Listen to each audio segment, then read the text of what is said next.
My name is Aria. I am 29 years old. I live in Chicago. It is a big, busy city. People walk fast. Cars move all day. The lights are always on.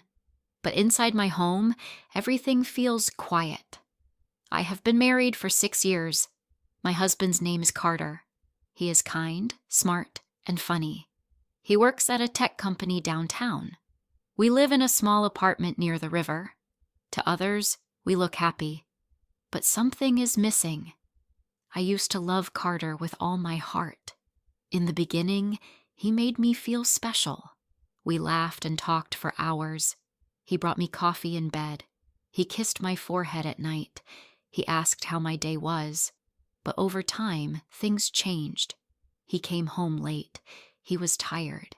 He stopped listening. He stopped seeing me. I was still his wife, but I felt like a stranger in my own home. Please don't judge me. I know what I did is wrong. I hurt someone who did not deserve it.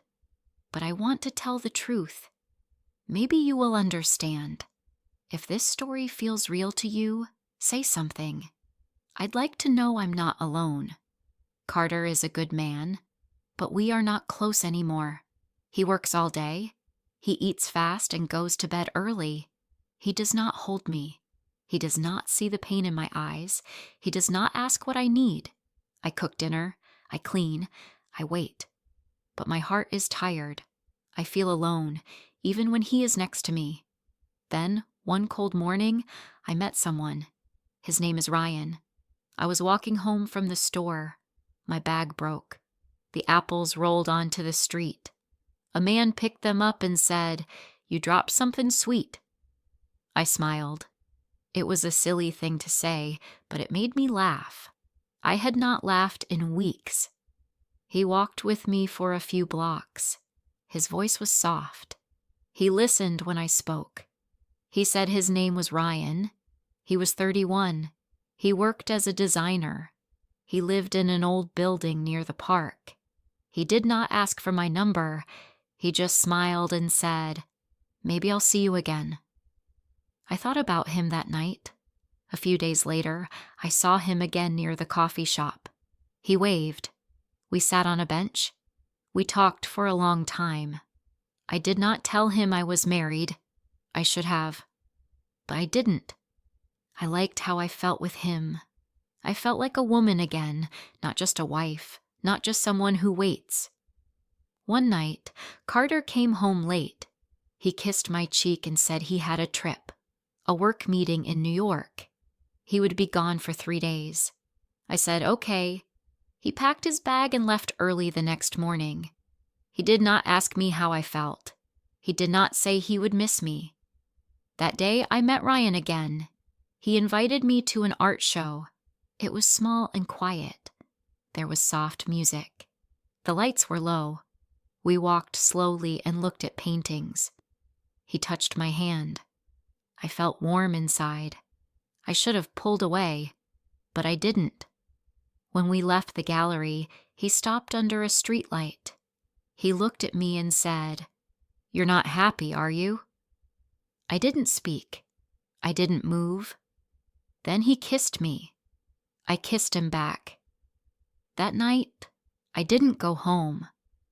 When I woke up in Ryan's bed, I felt calm and afraid at the same time. The sun came through the window.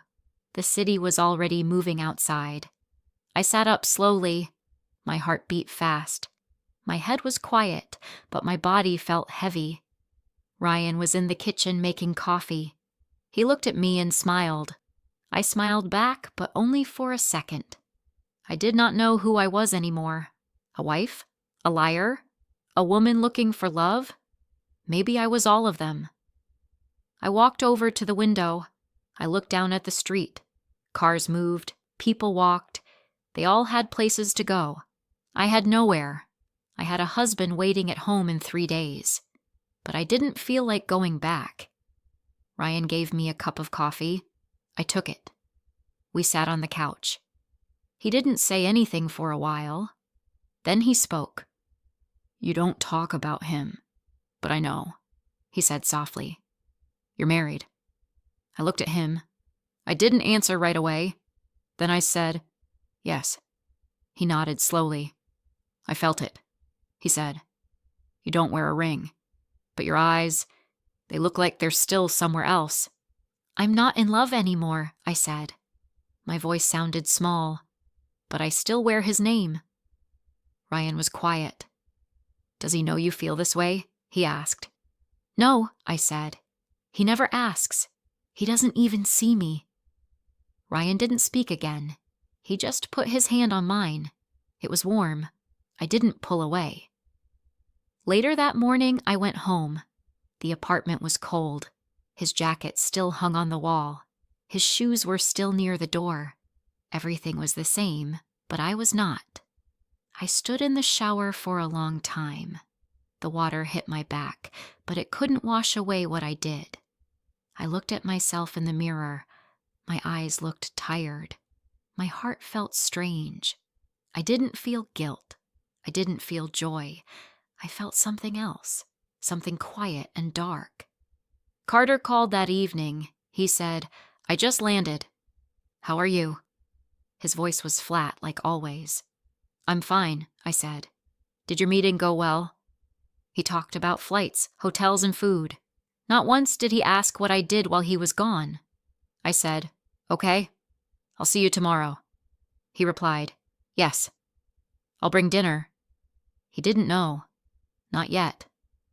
That night, I could not sleep. I looked at the ceiling. I thought about my life, about Carter, about Ryan, about who I had become. When did I lose myself? When did I stop being his wife? And why did I feel more alive in one day with Ryan than in 6 years with Carter? The next morning, Carter came home. He kissed me on the cheek. I felt cold. He brought takeout and opened his laptop. "Lots of emails," he said. "Can we eat later?" I nodded. He didn't even look at me. I stood there for a minute. Then I went into the bedroom and closed the door. That evening, Ryan messaged me. "Are you okay?"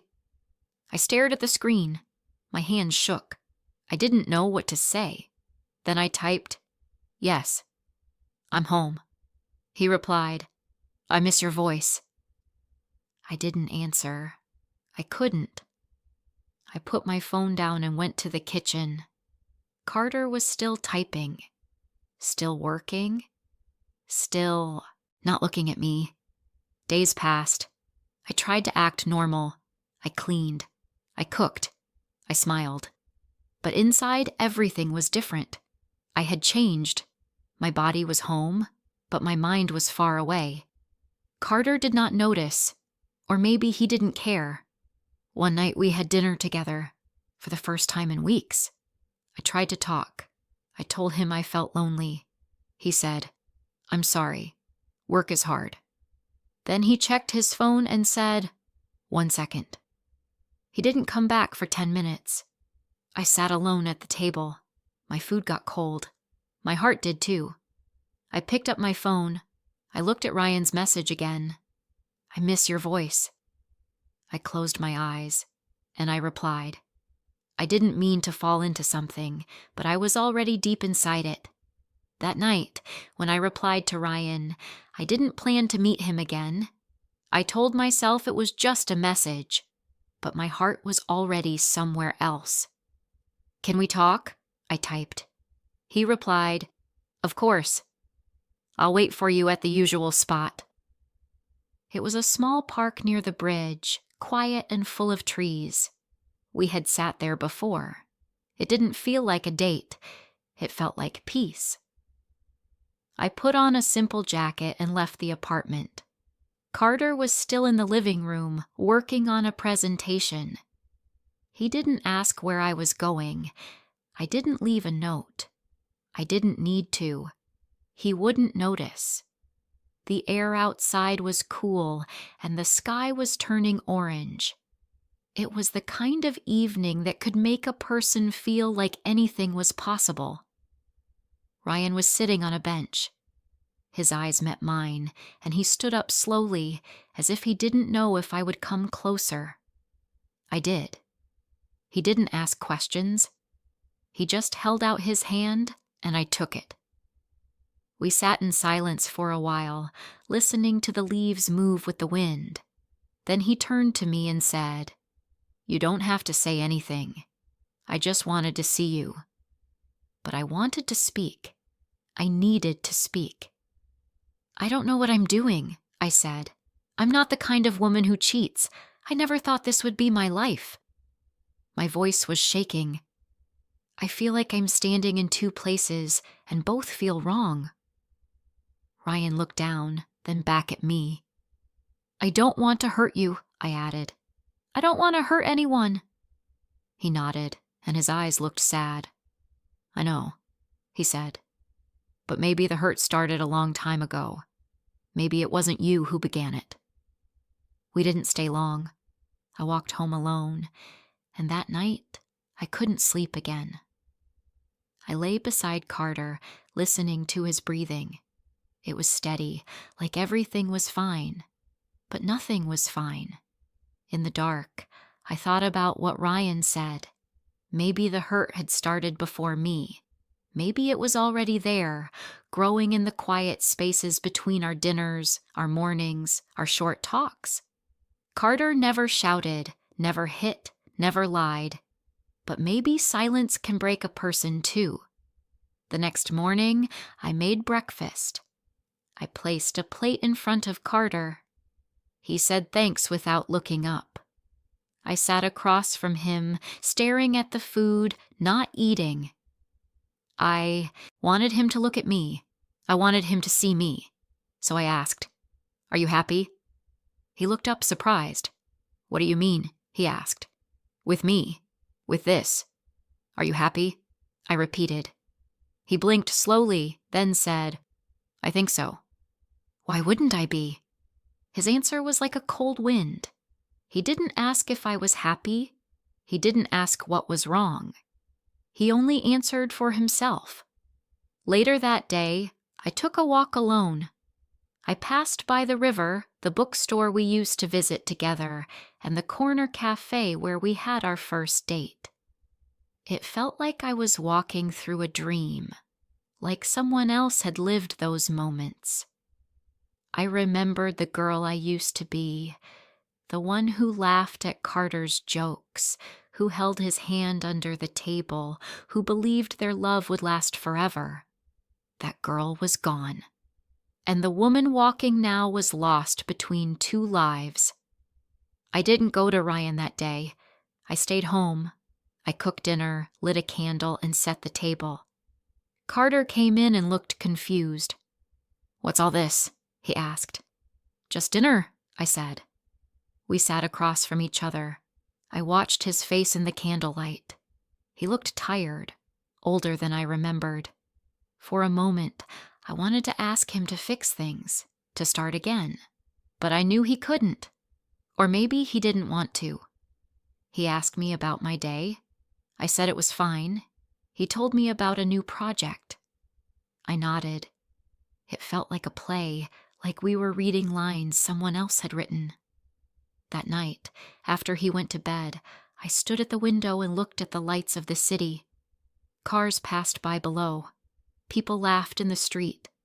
And I stood there still, quiet, trying to feel something. I didn't feel guilt. I didn't feel love. I felt tired. I felt like a story that had no end. Then my phone lit up. It was a message from Ryan. Just one word. Thinking. That was it. No pressure, no questions. Just a small word that felt like a hug. I didn't reply. I just stared at it. And I cried. Not because of what I did, but because someone finally saw me. I met Ryan again the next afternoon. We didn't plan it too much. I just sent him a short message, and he replied right away. We met at a small cafe on a quiet street. He was already there when I arrived, sitting by the window with 2 cups of coffee. When I walked in, he stood up, and his smile was gentle, not wide or excited, just calm, like he understood everything I didn't say. I sat down, and we looked at each other for a long time before speaking. I said, I feel like I'm living two lives. He looked at me and said, "Which one feels more real?" I didn't know how to answer. Both felt real, and both felt wrong. We didn't talk about Carter. We didn't talk about love or plans. We just talked about the weather, music, what we liked to cook, and where we wanted to travel. For a while, I forgot everything. I forgot my name, my ring, my apartment, even my sadness. I just sat there, watching him talk, feeling the softness in his voice. But I knew I couldn't stay in that moment forever. I had to go home. Carter would notice if I stayed out too long, not because he cared, but because it would break the shape of our quiet routine. When I walked into our apartment, Carter was sitting on the couch. His eyes were on his laptop, but his head turned toward me as I shut the door. "Where were you?" he asked, not sharply, but with a little more attention than usual. "Just out," I said. "Needed some air." He didn't say anything else. I went to the kitchen and poured myself a glass of water. My hands shook. I tried to hold the glass steady, but something inside me was not still anymore.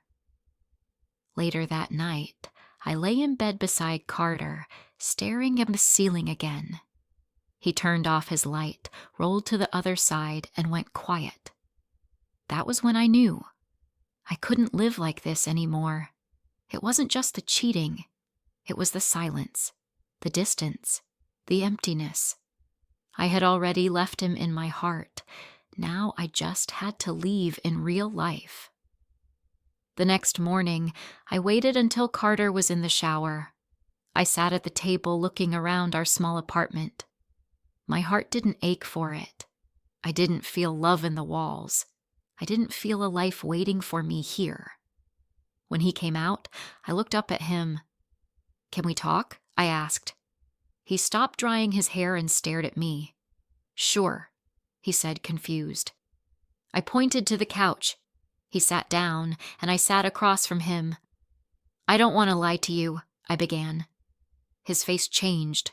I could see it happen slowly, his eyes narrowing, his hands freezing, his breath stopping. "I met someone," I said. I wanted to stop there, but I couldn't. I spent time with him. I kissed him. I stayed with him. He didn't speak. He didn't blink. I could feel his whole body go still. "I didn't plan it," I said. "It just happened. But it didn't happen for no reason. I've been lonely for so long. I felt invisible in this house, in this marriage. I'm not saying it to hurt you. I'm saying it because it's the truth." Still, he didn't speak. After a long time, he stood up. He walked to the window and looked out. The room was full of silence, but not the usual kind. This one was heavy, full, real. Finally, he turned to me and asked, "Do you love him?" I looked down. "I don't know," I whispered. "But I don't love us anymore." He sat back down. His voice was quiet. "I guess I should have seen it, but I didn't. I thought we were just busy, that things would get better." I nodded. "I thought that too," I said. "For years." Then he said something that broke me a little. "I'm not angry," he said. "I'm just sad. Sad that I didn't see you slipping away. Sad that I didn't try harder." We didn't fight. We didn't scream. There were no loud words or broken things. Just two people sitting in the ruins of a quiet marriage, too late to save what was already gone. He packed a bag that evening and stayed at his brother's place. I didn't cry. I thought I would, but I didn't. I just cleaned the kitchen, made tea, and sat by the window. A few days later, I met Ryan again. I told him everything, that Carter knew, that he had left, that I didn't know what would happen next. He listened. He didn't push. He didn't ask for more. He just said, "You're not alone." And in that moment, I believed him. It's been 6 months now. Carter and I spoke once after he left. We talked like adults, calm, honest. He asked if I was happy. I said I was trying. He said, "That's all we can do." Ryan and I still see each other. We're not rushing. We're not planning. We just meet, talk, walk, sit in parks and drink coffee. And for now, that's enough. I don't know what love is supposed to feel like anymore. But I know this. I want to be seen. I want to feel alive. I want to live a life that is mine, not one I stay in just because it's easy. Sometimes people think cheating is only about passion or lust, but sometimes it's about silence, about years of being ignored, about missing yourself. And one day, you wake up in someone else's bed. Not because you stopped loving your partner, but because you stopped feeling like a person. So yes, I cheated on my husband, and I left him. But more than that, I found myself again. I hope you have enjoyed the story. Like and comment if you want to hear more soon.